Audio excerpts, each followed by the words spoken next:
We're here at the Lakewood campus to really begin our 40 days of service effort. And so we're excited that you're with us today.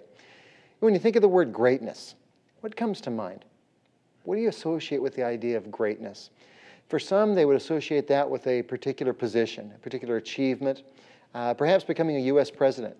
John F. Kennedy, Ronald Reagan would be considered great. Others might consider those who have been creative, Edison, Einstein. Some would consider Walt Disney as a creative genius and is great. We might think of rock stars, television, motion picture stars, sports heroes as being great. Of course, if you watch TV, you see Donald Trump often, and he might be considered great. Or Howard Hughes is someone who has achieved a great deal of fame and money and notoriety. Now, while many of these would be considered great, and certainly some of their achievements would be considered great, when the Lord talked about greatness, He defined greatness from a very different perspective. We want to see today that the Lord had a different viewpoint on this whole idea of greatness. And in fact, the way Jesus defines the word greatness is radically different than how we might commonly refer to it in our modern vernacular. Today, as we begin our 6-week small group series on 40 days of service, we want to begin with Jesus' perspective on greatness. We want to see what the Lord had to say about greatness, what that means to our lives. And to do this, we're going to look at a passage from Jesus' life very late in His ministry, perhaps the last few months, maybe the last few weeks that the Lord was to spend with His own.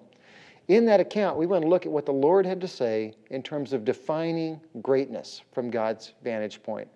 And we want to see in that at least 3 keys regarding what it means to be truly great from God's perspective. We want to understand greatness in terms of servanthood. And how to be great, Jesus said, meant to be a servant of others. We're going to be looking at Matthew chapter 20, and therein find at least 3 keys regarding what it means to be truly great as the Lord defines it. Matthew tells us in chapter 20, "Then the mother of Zebedee's sons came to Jesus with her sons, and kneeling down, asked a favor of Him. 'What is it you want?' He asked. She said, 'Grant that one of these 2 sons of mine may sit at your right and the other at your left in your kingdom.'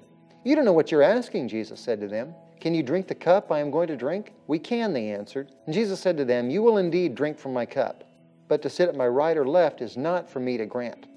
These places belong to those for whom they have been prepared by my Father.' When the 10 heard about this, they were indignant with the 2 brothers. Jesus called them together and said, 'You know that the rulers of the Gentiles lord it over them, and their high officials exercise authority over them. Not so with you. Instead, whoever wants to become great among you must be your servant, and whoever wants to be first must be your slave.